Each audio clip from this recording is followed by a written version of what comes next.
அடுத்து நம்ம பார்க்க போகிறது பூரிக்கு சேர்த்து சாப்பிடக்கூடிய உருளைக்கிழங்கு குருமா. அதை எப்படி பண்ணுறதுங்கிறத இப்போ பார்க்கலாம். இது குருமாங்கிறதுக்கு தக்காளி, வெங்காயம், உருளைக்கிழங்கு மூணையும் ரெடி பண்ணி வச்சுக்கோங்க. பெருஞ்சீரகம், வெள்ளைப்பூடு, பச்சை மிளகா, தேங்காய் மூணையும் மையாக அரைச்சி வச்சுக்கோங்க. அப்புறம் இப்போ நம்ம அடுப்பை பற்ற வைக்க போகிறோம்.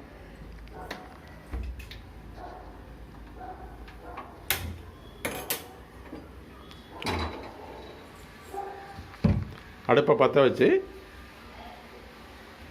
அதில் நல்லெண்ணெயை கொஞ்சம் விட வேண்டியது.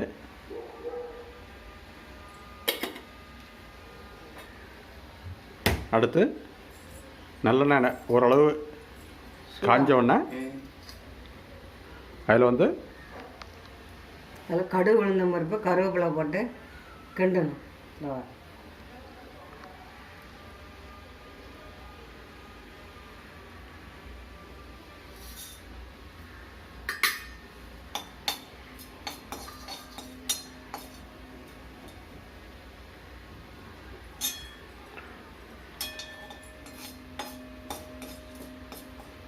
கருவேப்பிலை ரொம்ப கருகிடக்கூடாது.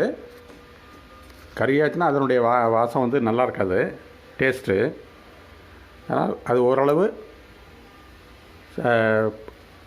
அந்த பச்சை இது மாறுற அளவுக்கு இது பண்ணிக்கிட வேண்டியது. அடுத்தால அதில் கொஞ்சம் இப்போ தான் வெடிக்குது கடுகு. வெடித்ததும் வெங்காயம் போடும்.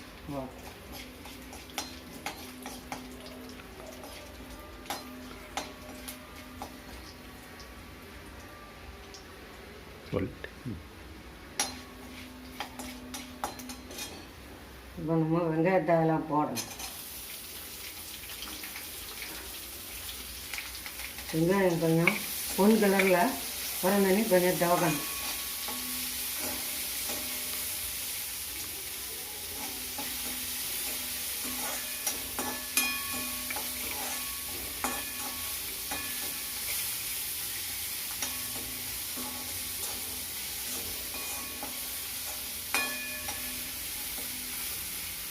வெங்காயத்தை துவக்கினதும் இப்போ பொன் கலரில் வந்துட்டு இது கூட தக்காளியை போடும்.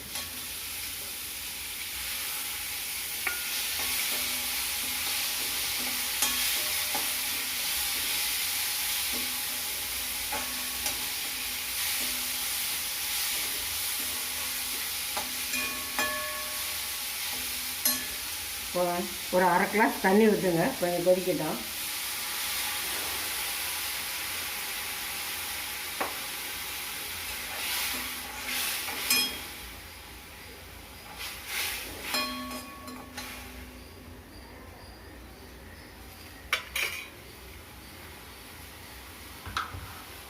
அதில் ஒரு அரை டீஸ்பூன் மட்டும் உப்பு போடுறோங்க.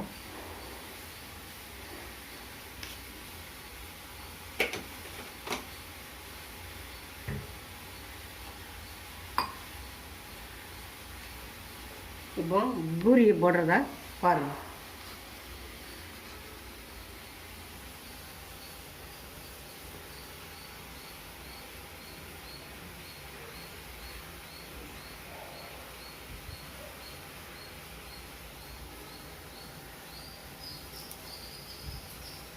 அது வெந்துட்டு இருக்கும்போதே நம்ம அடுத்த சைடில் பூரியை ரெடி பண்ணி வைக்கலாம்.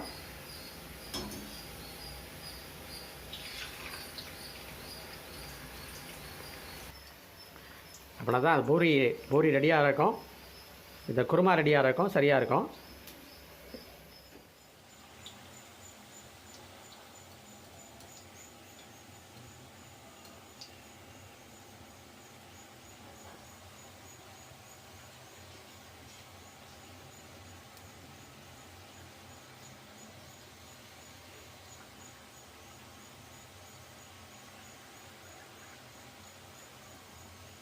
மஞ்சள் பொடி போட்டுக்கோங்க. அடுத்தால அதை கொஞ்சமாக மஞ்சள் பொடி போடுங்க. இப்போ தண்ணியெலாம் வற்றிட்டு இப்போ உருளைக்கிழங்கு அதை போடுவோம்.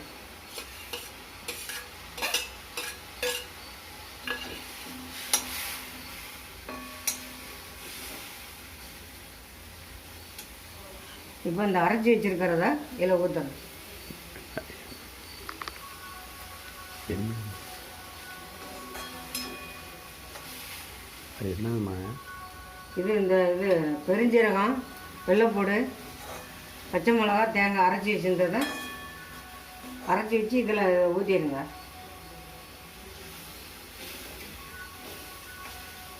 ஒரு 5 நிமிஷம் இருக்கட்டும். வரும்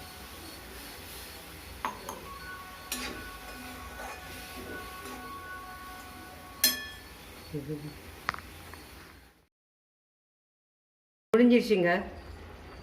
இதை ஒரு கிண்ணத்தில் ஊற்றிட்டு நம்ம சாப்பிட்லாம். பூரிக்கு குருமா, உருளைக்கிழங்கு குருமா. பூரியோடு சேர்த்து இந்த குருமாவை சாப்பிடும்போது நல்லா சுவையாக இன்னும் கொஞ்சம் கொண்டான்னு கேட்குற அளவுக்கு சாப்பிடலாம்.